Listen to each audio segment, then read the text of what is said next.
पहले दोस्तों आप लोग ये वीडियो देखें।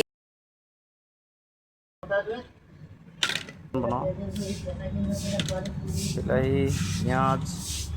কাটি ল'লোঁ ধুনীয়াকৈ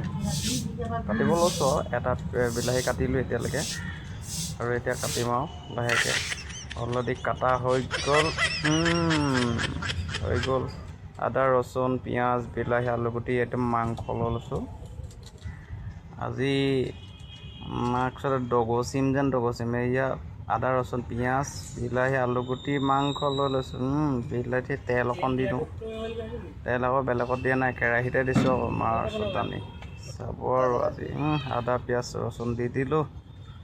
এতিয়া এই পেকেটটো দেখিছে নহয় এইটো পক পুৰা হয় কাইলৈ ৰাতিপুৱা তললৈ মুকৈ হাগি ফুৱাই হাগি থকা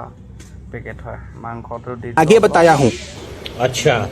ठीक है বিলাহী समझ गया। বিলাহী খাই বাকলিটো বিলাহী বাকলিটো আকৌ হজম নহয় আকৌ কাইলৈ শাকোতে এনেকৈ ওলাই যায় আলুগুটি দি দিলোঁ এতিয়া আলুগুটি দি দিছোঁ অলপমান খুচৰি দিম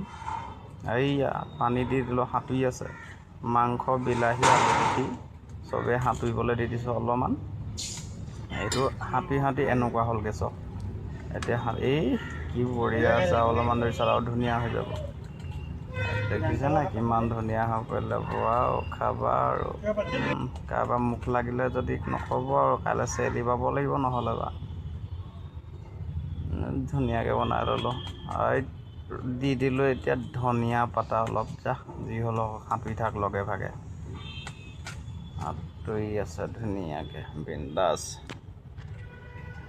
অলপমান দেৰি সিজিবা নমাই দিলোঁ বাৰু নমাই দিলোঁ কি বঢ়িয়া লাগিছে কালাৰ খাবা আৰু কাৰোবাৰ মুখ লাগিছে